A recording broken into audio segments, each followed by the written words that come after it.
आप सभी का स्वागत है हमारे चैनल पर। अगर आप हमारे चैनल पर नए हैं तो सब्सक्राइब का बटन क्लिक कर दीजिए ऐसे ही नए नए अपडेट न्यूज़ पाने के लिए। पहला खबर, हर परिवार में सदस्य को मिलेगा सरकारी नौकरी। केंद्र सरकार के द्वारा बेरोजगार युवा को ध्यान में रखते हुए कई प्रकार की कल्याणकारी योजनाएं चलाई जा रही है। इन योजनाओं के माध्यम से बेरोजगार युवाओं को फायदा मिलता है। ऐसे ही सरकार की एक कल्याणकारी योजना है जिसे एक परिवार का एक नौकरी योजना के नाम से जाना जाता है। एक परिवार एक नौकरी योजना खास करके उन लोगों के लिए शुरू की गई है जिनके परिवार में कोई भी सदस्य सरकारी नौकरी में नहीं करता है। इस योजना के तहत सरकार बेरोजगार युवाओं को नौकरी देकर उनके भविष्य को सुरक्षित करने का प्रयास कर रही है। EPS 95 pension hike. सरकार ने कर्मचारी पेंशन योजना 1995 के पेंशन धारक के लिए एक महत्वपूर्ण बदलाव की घोषणा की है। इस बदलाव के तहत पेंशन योग्य वेतन की अधिकतम सीमा को बढ़ाने की योजना बनाई गई है, जिससे कर्मचारियों की मासिक पेंशन में वृद्धि होने जा रही है। वर्तमान समय में कर्मचारी पेंशन योजना 1995 के तहत पेंशन योग्य वेतन की अधिकतम सीमा 15,000 है, लेकिन नए प्रस्ताव के मुताबिक इसे बढ़ाकर 25,000 करने की योजना बनाई जा रही है, जिसके कारण कर्मचारियों की मासिक पेंशन में 12,500 रुपये तक की बढ़ोतरी हो सकती है। अर्धसैनिक बलों के जवानों को छलका दर्द। कई पेंशन योजना यूनिफाइड पेंशन स्कीम पर केंद्र एवं राज्यों के कर्मचारी संगठनों की नाराजगी सामने आ रही है। कई संगठनों ने अपने तरीके से EPS का विरोध करने का प्रारंभ कर दिया है। इस कड़ी में अब केंद्रीय अर्धसैनिक बलों के जवान भी सामने आ रहे हैं। वजह उन्हें तो OPS भी नहीं मिलती। पुरानी पेंशन बहाली का केस सुप्रीम कोर्ट में चल रहा है। दिल्ली हाई कोर्ट ने इन बलों को भारत संघ के सशस्त्र बल मानकर OPS में शामिल करने के लिए कहा था, मगर केंद्र सरकार इस फैसले के खिलाफ सुप्रीम कोर्ट में चली गई। अब EPS के प्रावधान में इन बलों के जवानों का दर्द छलक उठ रहा है। विनेश फोगाट नहीं लड़ पाएंगे हरियाणा चुनाव। पहलवान विनेश फोगाट और बजरंग पुनिया ने हाल ही में भारतीय रेलवे से इस्तीफा देकर कांग्रेस पार्टी की सदस्यता ग्रहण की। शुक्रवार रात कांग्रेस ने हरियाणा विधानसभा चुनाव 2024 के लिए अपनी पहली सूची जारी की, जिसमें 31 उम्मीदवारों के नाम शामिल थे। विनेश फोगाट के चुनाव लड़ने पर संशय की स्थिति है, क्योंकि भारतीय रेलवे ने विनेश और बजरंग दोनों का इस्तीफा अब तक स्वीकार नहीं किया है। 4 सितंबर को रेलवे ने राजनीतिक गतिविधियों के चलते दोनों पहलवानों को कारण बताए नोटिस जारी किया था। इसके बाद 6 सितंबर के दोनों ने अपने पदों से इस्तीफा देकर कांग्रेस पार्टी ज्वाइन कर ली है। पाकिस्तान में मिला तेल गैस का भंडार। पाकिस्तान की समुद्री सीमा में पेट्रोलियम और नेचुरल गैस का एक बड़ा भंडार मिला है।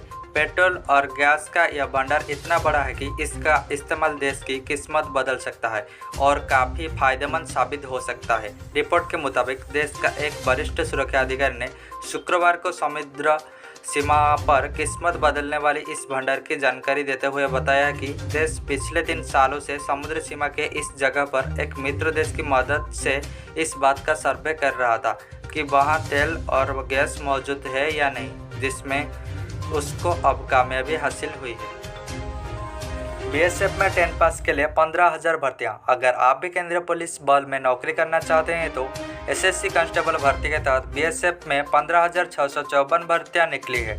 इसमें 13,306 पद पुरुषों के लिए है और महिला के लिए 2,348 पद शामिल है। बता दें कि इन पदों पर आवेदन करने की आखिरी तारीख 14 अक्टूबर तक ही है, इसलिए इससे पहले आप इन भर्तियों के लिए आवेदन कर दें। आवेदन प्रक्रिया के बाद इन भर्तियों के लिए परीक्षा जनवरी और फरवरी में होगी।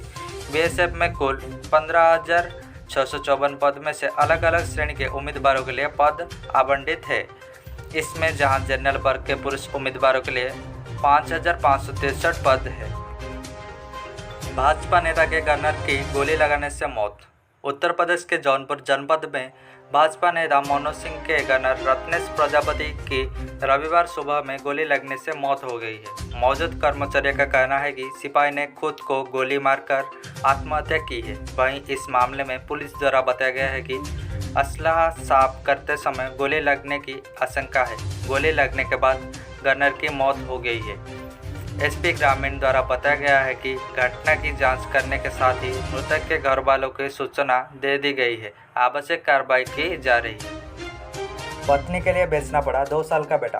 कुशीनगर से इंसानियत को शर्मसार कर देने वाली घटना सामने आई है। यहाँ बरवाबड़ी इलाके में एक गांव के गरीब को अस्पताल से पत्नी और नवजात को छुड़ाने के लिए अपना 2 साल का बेटा बेचना पड़ा।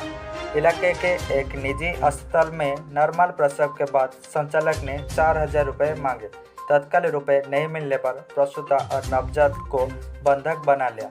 बेबस पिता ने नवजात और पत्नी को अस्पताल से छुड़ाने के लिए अपने 2 साल के बेटे को बेच दिया। घर पहुंचने पर पत्नी ने जब बेटे को तलाशना शुरू किया तो पति की आंख झलक उठी और पूरी बात बताई। मोदी सरकार ने किया डीए में 4% बढ़ोतरी का ऐलान। केंद्र सरकार के कर्मचारियों और पेंशनभोगियों के लिए एक बड़ी खुशखबरी सामने आई है। मोदी सरकार ने महंगाई भत्ते यानी कि डीए और महंगाई राहत यानी कि डीआर में 4% की बढ़ोतरी का ऐलान किया है। यह बढ़ोतरी 1 जनवरी 2025 से लागू होगी। इस फैसले से लगभग 49.18 लाख केंद्रीय कर्मचारियों और 67.95 लाख पेंशनभोगियों को फायदा होगा। इस बढ़ोतरी के बाद केंद्रीय कर्मचारियों और पेंशनभोगियों का डीए और डीआर में 46% से बढ़कर 50% हो जाएगा। यह वृद्धि 7वें वेतन आयोग की सिफारिशों के अनुसार की गई है।